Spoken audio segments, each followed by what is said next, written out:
Quem é que já é ministro aqui? Levanta o braço. Vocês são ministros do quê?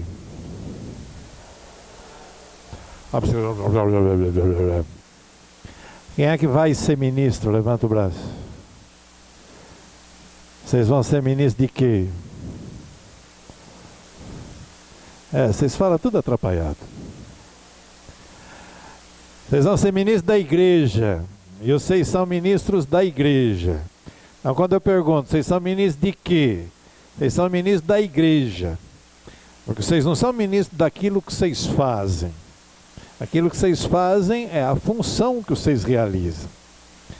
Mas a investidura no trabalho de ministro, quem lhes dá é a igreja. Quem foi ministro aqui foi instituído pelo bispo, pelo padre. Quem foi que fez os 6 ministros? O padre, o bispo. Pois é. Então, vocês têm um mandato da igreja para o ministério. Vocês não são ministros porque ganharam a eleição, porque fizeram propaganda, porque fazia parte da Lava Jato. Vocês não são ministros por causa disso. Vocês são ministros do quê? Vocês são ministros do quê? O que é a igreja?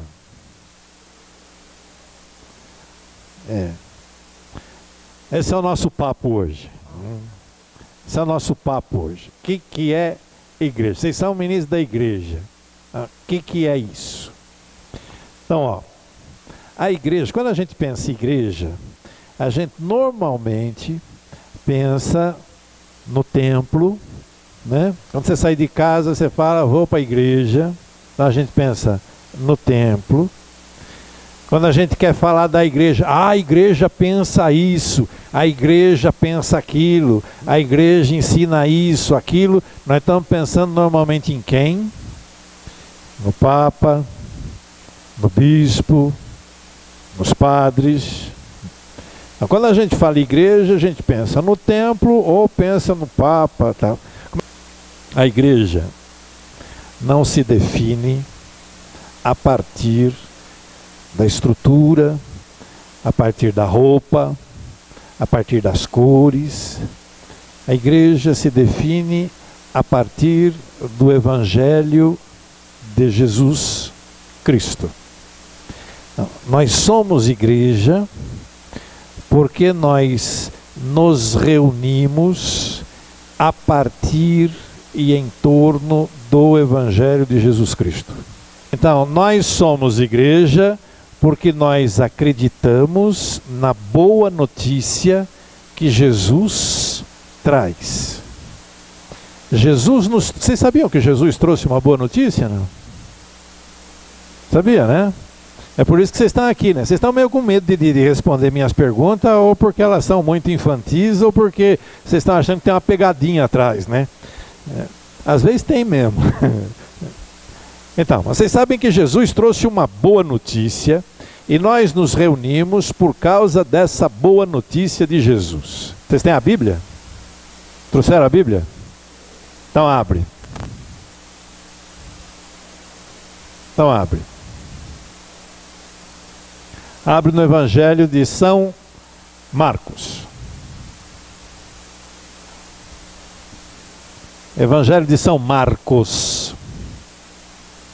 É o segundo evangelista. Capítulo 1. Capítulo 1. Se alguém me perguntar, a página apanha. Evangelho de São Marcos, capítulo 1, versículo 15.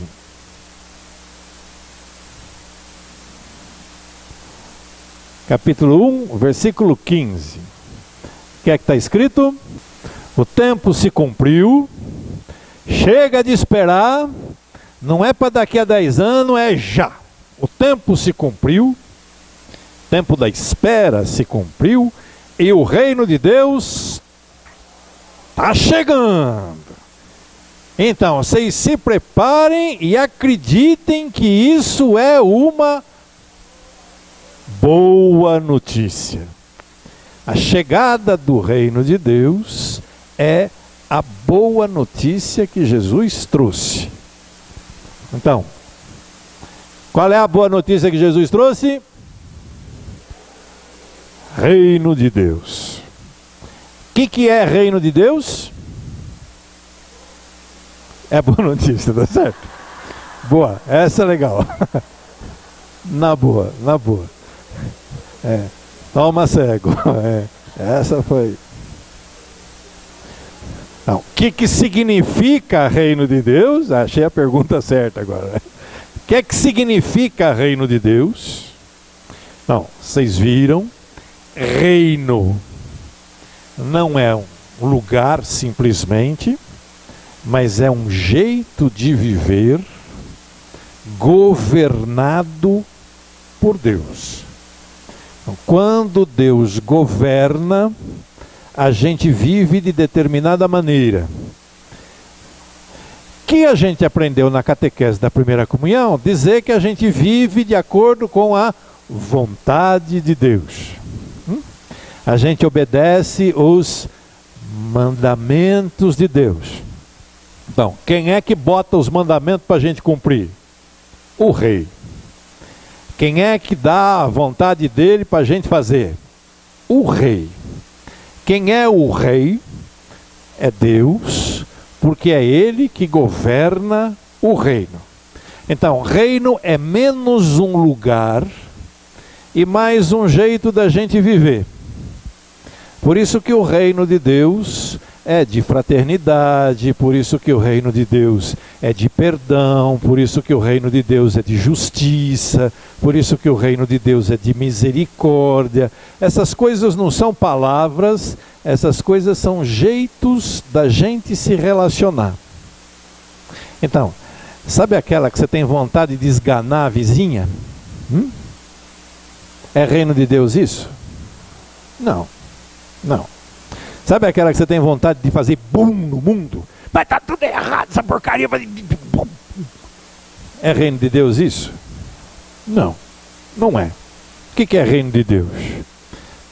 Você reúne a família para fazer uma festa, todo mundo se abraça. É reino de Deus isso? É. Sobretudo quando a família se reúne, se abraça, faz festa, e quem chega a gente põe para dentro. E a família da gente vai crescendo, não porque tem mais gente que entra, mas porque tem mais gente que vem na festa. Sabe os furão de festa? A gente põe para dentro, põe para dentro. Reino de Deus é misericórdia. Por que o reino de Deus é misericórdia? Porque é esse negócio, lembra daquela parábola de Jesus? Eu preparei uma festa e chamei os caras para vir, os amigão meu, todos os caras que votaram em nós, né? Chamei eles para vir, todos os caras, ó. E aí, sabe o que aconteceu? Um falou que tinha que olhar a mãe, o outro falou que tinha que olhar o boi, o outro falou que tinha que olhar se a grama estava crescendo em casa, o outro ia casar, e aí ninguém veio, e eu com a festa pronta, aquele churrascão, sabe aquele churrascão que você preparou, né? 18 quilos de picanha, né? E aí você convidou todo mundo para vir e os caras não vieram, não apareceu um. O que é que faz então? Vai pelas esquinas, vai pelos cantos, vai pelas praças, pega todos os estrupiados que vocês arrumar por aí, é o povo que não come mesmo, né? E traz para cá e fala que o rango é grátis, e aí a casa vai encher os 18 quilos de picanha. Falei, então, isso é reino de Deus. Lembra da parábola, né? Tudo bem que não era churrasco, mas vai que fosse, né? Então, isso é reino de Deus. Então Jesus anuncia a chegada do reino de Deus, e essa é a boa notícia. Bom, a sequência vocês sabem, quando a notícia da misericórdia e da justiça, é todo mundo que gosta disso?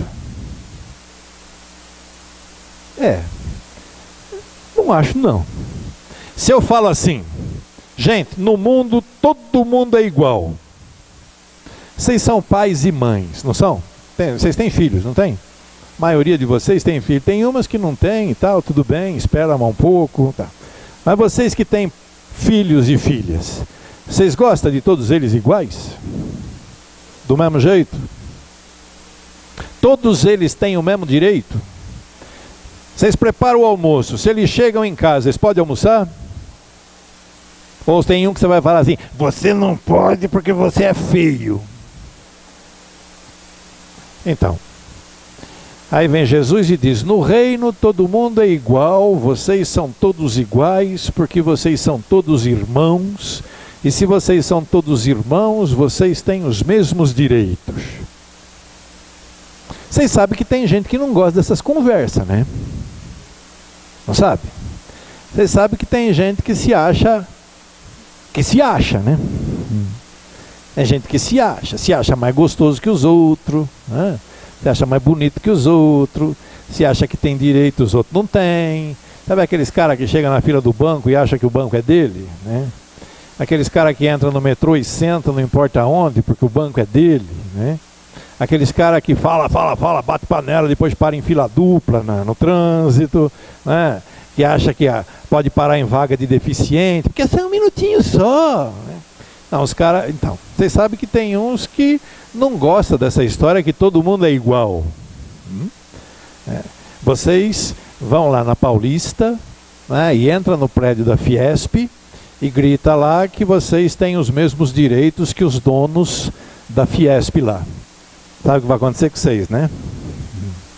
Vocês vão ser postos no trem e mandados de volta para Perus, né? Fica aí que é o canto de vocês, né? Aqui não, peraí. Paulista é limpinha, a Fiesp é um prédio bonito, não é assim que vocês vão chegando, vão entrando. Então, tem um povo que não gosta muito dessa história que nós somos todos iguais.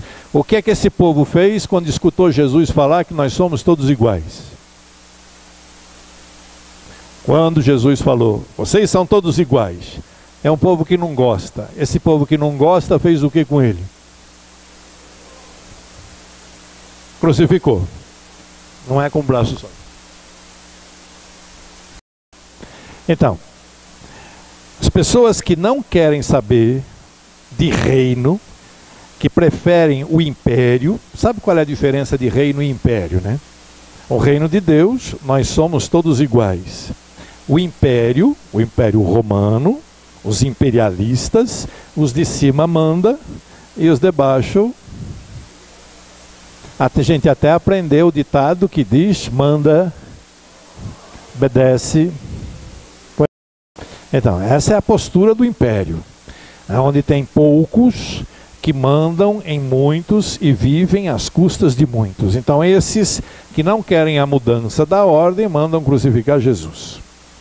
Jesus morreu, vocês sabem. Aliás, morreu acusado do reino, né? Lá no alto da cruz, vocês lembram que tem as letrinhas, INRI, Jesus de Nazaré, rei dos judeus. Então ele morreu por causa da ideia de reino. Mas na Páscoa a gente ouviu os apóstolos dizer que ele... De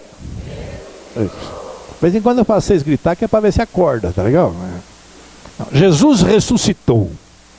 E não é só que ele voltou a viver, mas é que ele realizou o reino que ele anunciou. Então lembra o que vocês leram? O tempo se cumpriu, o reino de Deus está próximo. Essa era a mensagem de Jesus. Quando ele ressuscitou, o reino aconteceu. E a partir daí acontece na história da humanidade. Tanto acontece que, detalhe, vocês foram batizados? Tem ministro do batismo aqui? Não tem mais, né? Naquele tempo tinha, pois é. Então, todo mundo que foi batizado, lembra? Nasceu da água e do Espírito. Nasceu de novo. Nasceu de novo para viver não a mesma vida, essa que nós estamos vivendo, mas nasceu de novo para viver a vida do reino, porque no batismo, nós morremos com Cristo e ressuscitamos com Ele. Antigamente, para batizar, enfiava dentro d'água. Ainda tem alguns lugares que faz assim, joga água na cabeça, enfia a cabeça do cidadão dentro da água. Morreu. Morreu. Morreu. E se não puxar a cabeça dele, morre mesmo. Aí ressuscita. Aí ressuscita. Já viram batizado de criança assim? Não. Tem uns espetáculos que é uma belezinha. Pega a criancinha, uma caixa d'água. Põe a caixa d'água, dá uma aquecidinha na água, né? Pega o nenenzinho assim, com ele dentro d'água, sobe. E faz rapidinho, né? A criança. Uma belezinha. Normalmente os meninos aproveitam e benzem quem está na frente já, né? Entrou dentro d'água, já sai fazendo pipi, né? Já. Esse é morrer e ressuscitar. Os mais antigos se lembram, os mais antigos, que nem o padre Daniel, se lembram que antigamente, no batismo, a criança recebia um nome. Um outro nome. Era Maria José. Então, quando batizava, era Maria de Lourdes José. Meu irmão chama Osmar, quando batizou, Osmar José. E eu brinco com ele dizendo que no registro de nascimento está Osmar Manzato, no registro de batismo Osmar José Manzato, que não é ele, né? É outra pessoa. Antigamente no batismo você recebia um outro nome, que era para dizer que você nasceu para uma outra vida, nasceu para a vida de Deus, morreu aquela. Essa para onde você nasceu aqui, da sua mãe, você morreu e você ressuscitou para a vida do reino de Deus. Então nós já podemos viver no reino de Deus. Ok. O reino começou na ressurreição de Jesus. Depois da ressurreição, vocês conhecem a história também, Jesus chama os apóstolos e fala: então, turminha, agora é com vocês. Agora é vocês. Ide por todo mundo, pregai o evangelho a toda criatura, batizai-os em nome do Pai, do Filho e do Espírito Santo, e ensinai-lhes a observar tudo o que vos ordenei, e eis que eu estou convosco todos os dias, até a consumação dos tempos. Final do Evangelho de São Mateus. Então, foi-se embora, e falou para os apóstolos: ó, vai lá. E aí os apóstolos fizeram o quê? Os apóstolos fizeram o quê? Os apóstolos saíram pelo mundo e foram fundando comunidades. Depois de Pentecostes, que antes ele estava meio assim quietinho, né? Depois eles foram pelo mundo e começaram a formar comunidades. E essas comunidades faziam o quê? Esse que é o lance. Depois vocês leem em casa o finalzinho do capítulo 2 do livro dos Atos dos Apóstolos. Capítulo 2 do livro dos Atos dos Apóstolos narra a história de Pentecostes, da vinda do Espírito Santo. Os apóstolos reunidos, o Espírito Santo chega, os apóstolos vão para a rua, anuncia a sua fé, as pessoas perguntam, quem escuta pergunta: e aí, nós fazemos o que então? E os apóstolos dizem: convertam-se, sejam batizados, acreditem na boa notícia. E aí o povo vai e fala: yes! E aí eles são batizados e então... então é que são elas. Porque então eles formam a comunidade. Porque o que é o reino de Deus? O reino de Deus é a formação da comunidade. Nós podemos viver no reino de Deus já. Nós não precisamos esperar morrer para viver o reino. A gente pode viver já. E se a gente vive já o reino de Deus, nós somos todos iguais. Como é que a gente vive esse reino? A gente vive em comunidade. Por isso que a comunidade que os apóstolos fundavam, cada comunidade era um só coração, uma só alma. Eles permaneciam fiéis no ensinamento dos apóstolos, na fração do pão, com alegria partiam o pão pelas casas, ninguém considerava seu o que possuía, mas colocava em comum a serviço de todos, de forma que não havia necessitados entre eles. Então, aquilo que Jesus anunciou aconteceu na comunidade que os apóstolos formaram. Essas comunidades que viviam desse jeito, a gente chama de igreja. Então, a igreja não se define pela estrutura, mas se define pela referência ao Evangelho, ou seja, se define pela referência ao reino de Deus, de tal forma que a igreja é a comunidade que historiciza, faz presente na história o reino de Deus. Nós, igreja, nós fazemos o reino de Deus se tornar verdade na história. O reino de Deus não é só uma esperança. O reino de Deus também é verdade aqui e agora. E é verdade aqui e agora na nossa vida de comunidade. Na nossa vida de comunidade, onde não havia e não deve haver necessitados, onde com alegria se vive a fração do pão, onde se permanece unidos na oração, no ensinamento dos apóstolos e assim por diante. A igreja é então continuadora de Jesus. Por que a igreja é continuadora de Jesus?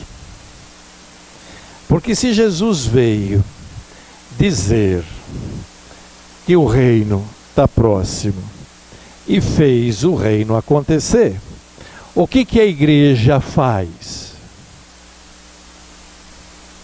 O que a igreja faz? Comunidade que anuncia para o mundo que o reino de Deus está próximo e está acontecendo na vida da comunidade.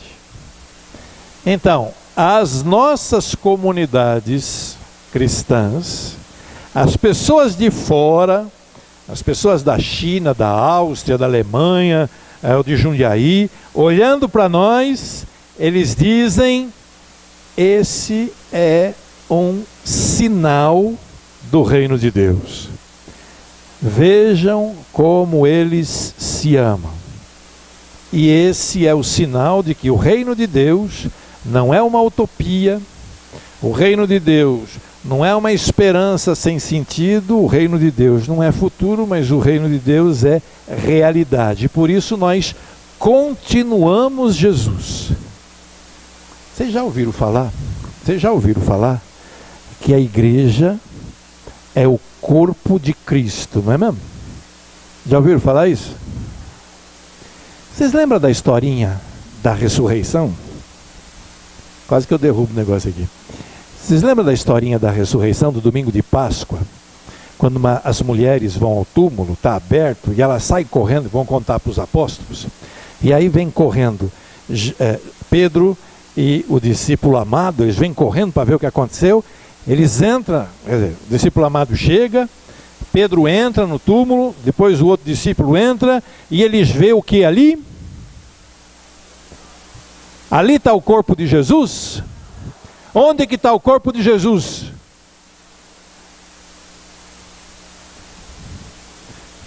Quem é que é o corpo de Cristo? Então, o corpo de Cristo não pode estar no sepulcro. E por que não pode estar no sepulcro? Porque é nós. Nós somos o corpo de Cristo na história. Ele subiu para o céu, está lá. Então, ok. Aqui na história, quem é que é? É com nós agora. É com nós. Então, nós somos continuadores de Jesus. A igreja, então, caminha sempre na sinalização do reino de Deus. E é por isso que o Papa Francisco tem tentado fazer reforma na igreja, porque vocês sabem que apesar da gente ser reino de Deus, nós, continua nós, né? Então, e aí as coisas que a gente faz, de vez em quando dá vergonha, né? De vez em quando dá vergonha. Não dá vergonha só das fofoquinhas que a gente faz, né? Tanto que as pessoas olham para as nossas comunidades e dizem assim: vejam como eles brigam, que maravilha que é esse negócio, né? Porque a gente vive se disputando e tal.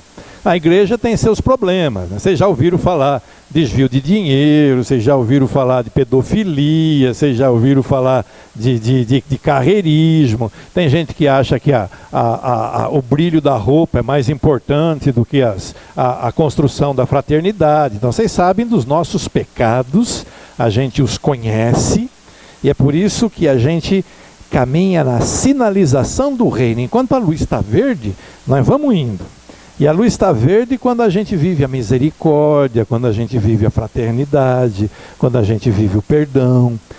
Quando a luz fica amarela, que a gente está ficando sem fôlego, que a gente está ficando meio preguiçoso, que a gente está ficando meio cansado, que a gente está ficando meio... Bom, agora eu já sou ministro mesmo. Quando eu comecei eu era coroinha. Aí depois eu virei... Se fosse lá na terra do Padre Nil, eu tinha virado sacristão, né? Depois de coroinha, sacristão. Agora já virei ministro. O próximo passo eu vou ser santo, né? A caminhada, agora já sou ministro. Agora, né? Dá licença. Eu brinco com o pessoal dizendo... de vez em quando chega aqueles caras para fazer leitura. Vocês já viram como é que o povo chega para fazer leitura, né? Chegou na hora da leitura. Leitura. Não é o 6, então, tudo bem. Chegou na hora da leitura. Então eles vêm.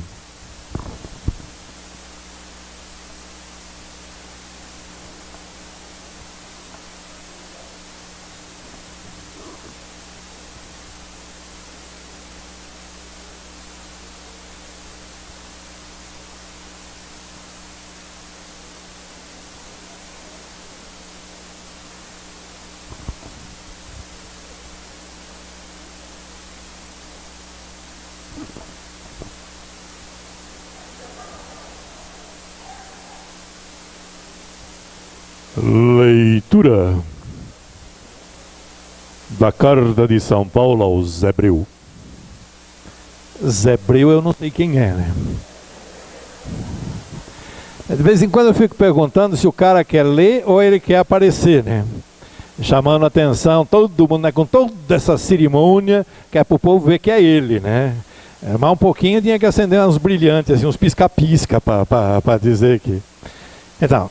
Quando acontecem essas coisas na igreja, acende a luz amarela lá, que é assim, ó, perigo, vocês estão errando a direção, vocês estão fazendo coisa que não é importante, vocês estão tendo atenção ao que não é importante. E quando a luz fica vermelha, é porque aí a vaca foi pro brejo, né? Ó, vocês estão fazendo guerra, vocês estão concorrendo uns com os outros, vocês estão mais preocupados com dinheiro, vocês estão preocupados com a pedofilia, crime, não sei o quê. Aí a luz ficou vermelha. Aí o que a gente precisa fazer? Opa! Brrr, luz verde outra vez.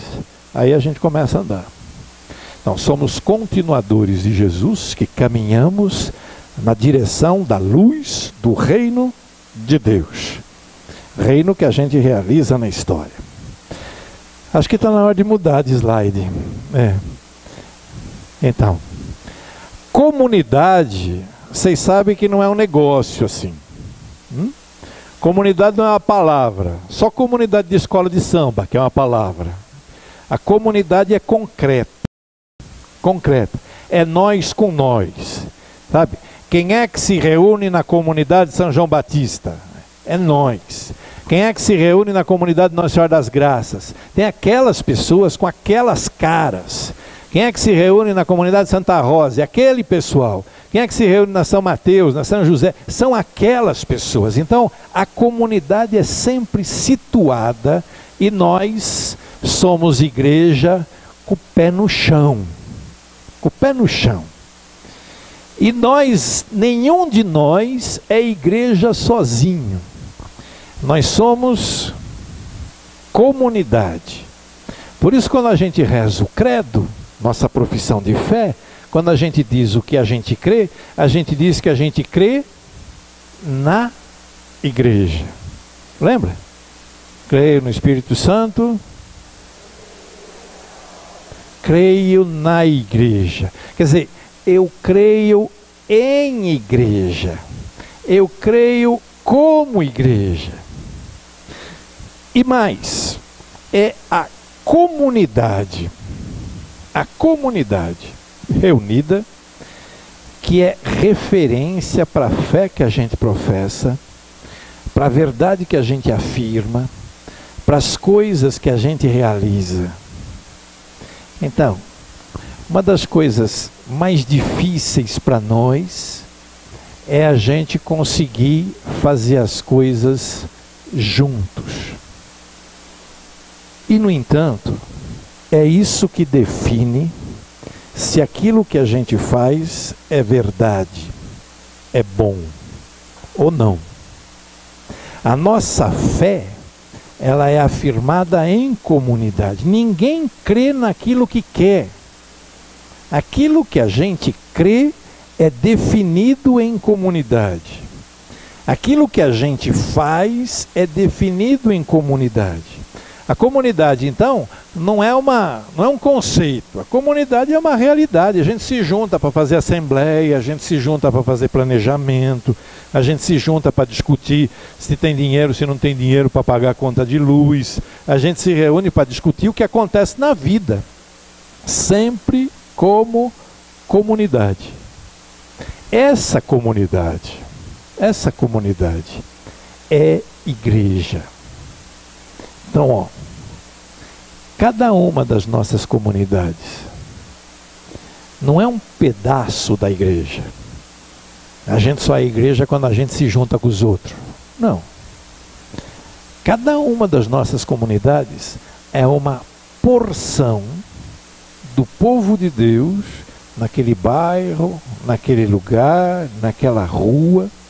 E como porção do povo de Deus, nós somos concretização do reino.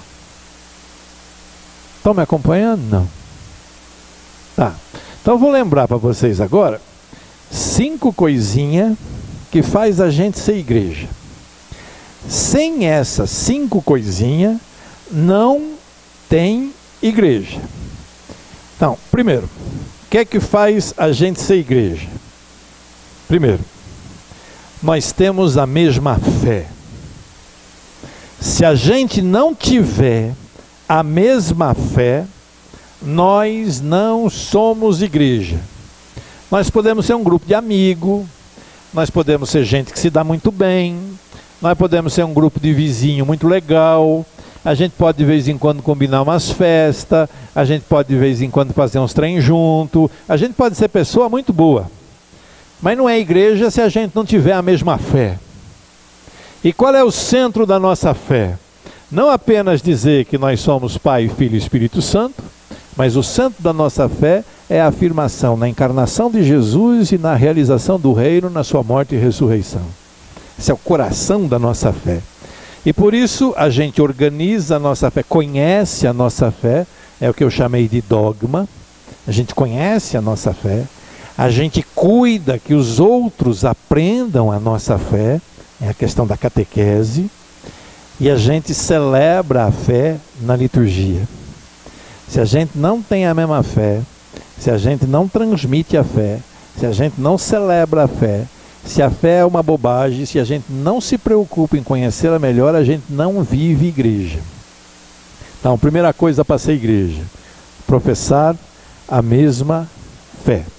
Então é o que eu escrevi em verde lá, dá para ver, né? Não dá para ver o verde, mas é a letra A. Comunidade tem a mesma afirmação da fé. Vamos repetir?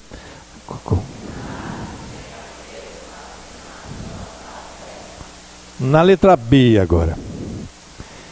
Palavra de Deus. Se a gente não ouve a palavra de Deus, nós não somos igreja. A gente não é igreja porque a gente reza o terço. Também. Mas se a gente não lê a Bíblia, se a gente não ouve a proclamação da palavra, se a gente não compreende a palavra, se a gente não trabalha a palavra, a gente não é igreja.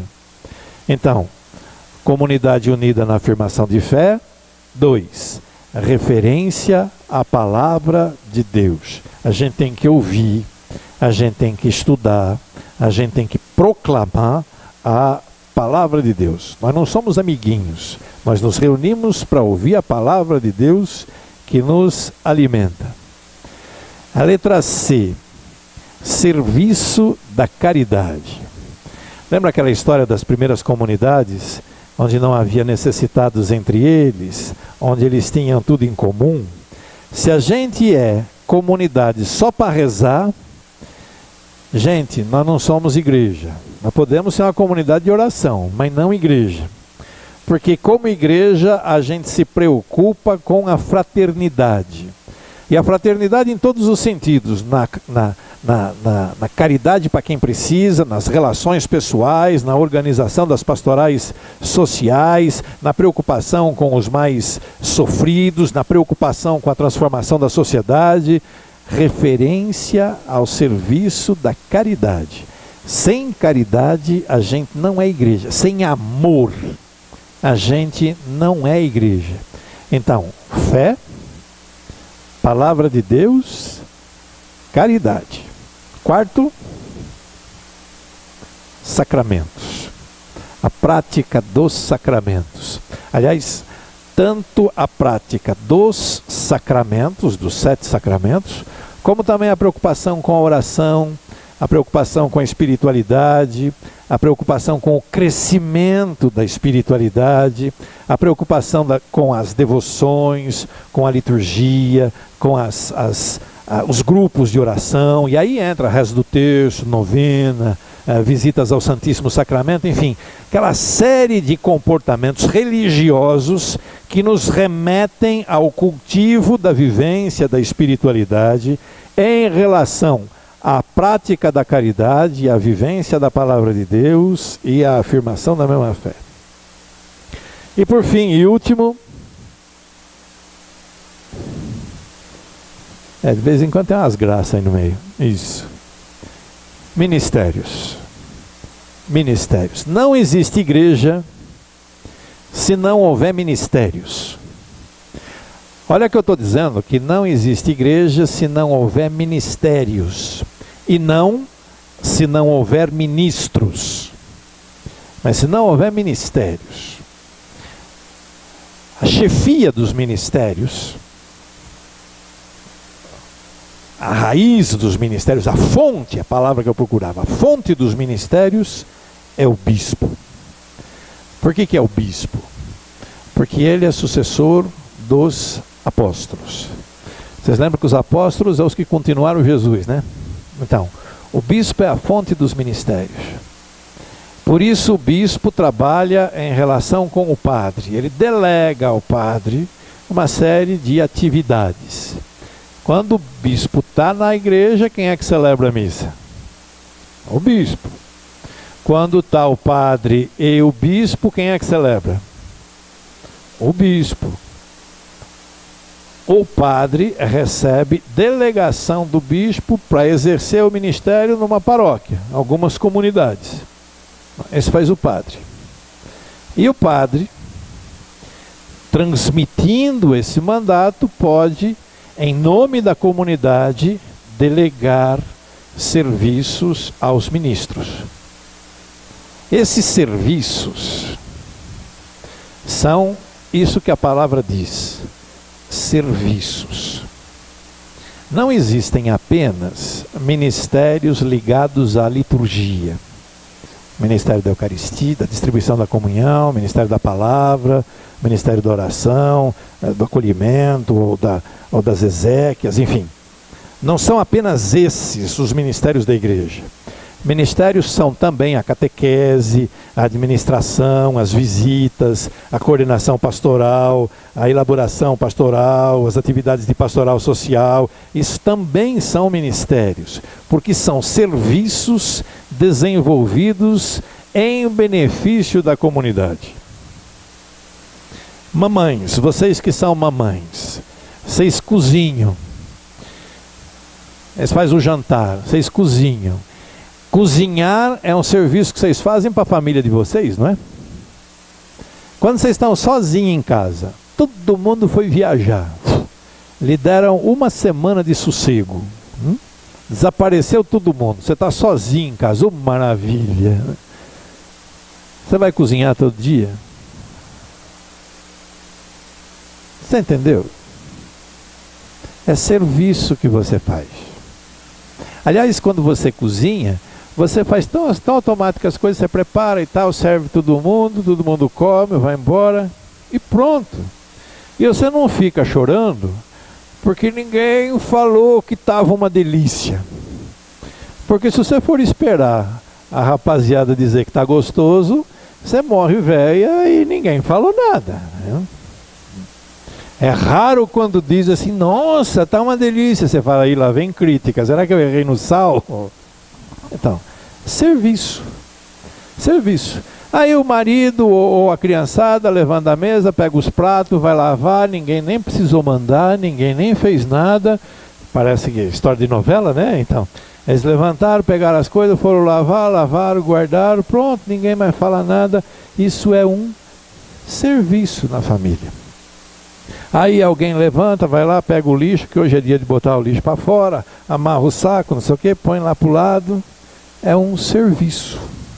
Aliás, tanto é serviço, que vocês ficam brigando para o povo em casa fazer isso, e eles ficam, mas tem que fazer isso, mas tem que fazer. É serviço. Então, ministério da distribuição da comunhão é serviço.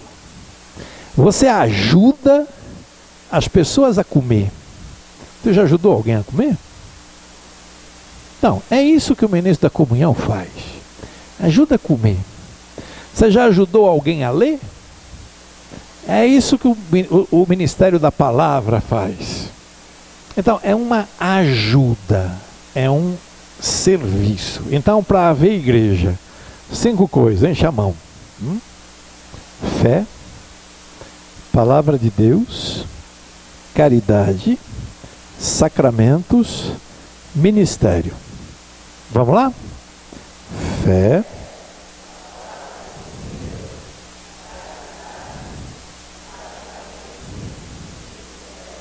então, não é só sacramento e ministério. Se você é ministro que atua na celebração litúrgica sacramental, mas não lê a palavra e não está atento ao serviço da caridade da comunidade, reveja teu serviço e reveja tua presença e tua participação na comunidade. Porque você tem que, não necessariamente fazer tudo, mas você tem que estar unido à comunidade que professa a fé, que se refere à palavra de Deus, que vive o serviço da caridade, que celebra os sacramentos e divide ministérios. Isso é igreja. E sabe por que isso é igreja? Porque é isso que simboliza, realiza e significa no mundo reino de Deus. Quando a gente vive essas coisas, nós estamos vivendo o reino de Deus. Porque a fé é confiança. Confiança em quê? Confiança em Deus, e por isso a gente obedece suas palavras, seus mandamentos, a gente vive sob o seu governo. Fé é confiar no caminho de Deus. Por isso, para conhecer a vontade de Deus, para conhecer as propostas de Deus, para conhecer o projeto de Deus, para que Ele ilumine a nossa vida e nossas decisões, nós nos referimos à sua palavra. E a palavra de Deus não é só uma leitura. A palavra de Deus nos incita a viver a fraternidade, que a gente chama de caridade, de amor, de solidariedade. Eu me sinto irmão dos outros. E se eu me sinto irmão dos outros, então nós podemos rezar juntos. Porque a gente não reza junto com os inimigos. Porque rezar junto com os inimigos, eu rezo para ele morrer e ele reza para eu morrer, né? Aí não dá para rezar junto com o inimigo. Não, quando a gente se sente irmãos, quando a gente se sente unidos, quando a gente se sente em comunhão, aí a gente reza junto. E quando a gente reza junto, os serviços são divididos. Eu faço um pouco, o outro faz outro pouco, o outro faz mais um pouco, o outro faz mais um pouco. Termino lembrando a vocês aquela palavra do Evangelho que diz: quando você fizer qualquer coisa, não faça esperando recompensa. Sabe por quê? Porque se você fizer esperando recompensa, você recebe e fim de papo. Você já recebeu sua recompensa. Então, se você atua no ministério da igreja para o padre ver, aí o padre vê, pronto, você já recebeu sua recompensa. Acabou ali. Se você faz as coisas para receber aplauso, então quando termina o pessoal fala, oh, que beleza. Pronto, você já recebeu sua recompensa. Faça o que for como serviço, que não espera nada em troca. E aí você vai receber tesouros na vida de Deus. Quando você convidar o pessoal para comer, não convida quem pode te convidar para comer. Porque aí ele te convida para comer e morreu aí. Convida quem nunca vai te convidar para comer. Por isso diz o Evangelho, convida os pobres, convida os estrupiados, convida os padres, que nunca vão te convidar para comer. Aí você junta recompensa no reino de Deus. Não é verdade, gente? Os padres convidam para comer, hein? Daqui a pouco, aliás, eles vão convidar para comer. Então, para resumir a conversa, Jesus anunciou o reino. Os apóstolos fundam comunidades que concretizam o reino. Nós somos herdeiros dessas comunidades. Nós somos continuadores dessas comunidades e por isso nós concretizamos o reino de Deus. Como é que a gente concretiza o reino de Deus? Não é por mágica e não é por grandes esforços, grandes realizações. A gente concretiza o reino vivendo em comunidade. Vivendo em comunidade na partilha da fé, na partilha da palavra de Deus, na partilha do serviço fraterno, do amor e da caridade, na partilha dos sacramentos e da vida espiritual e na partilha dos serviços, das diversas funções necessárias à vida da comunidade. Fé, palavra de Deus, caridade, sacramentos, ministério. De novo.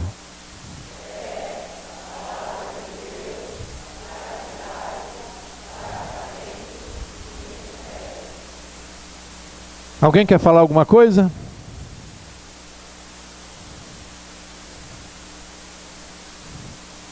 Como diria aquelas cenas de casamento na novela, sabe como é que é? Não, fale agora o cálice para sempre.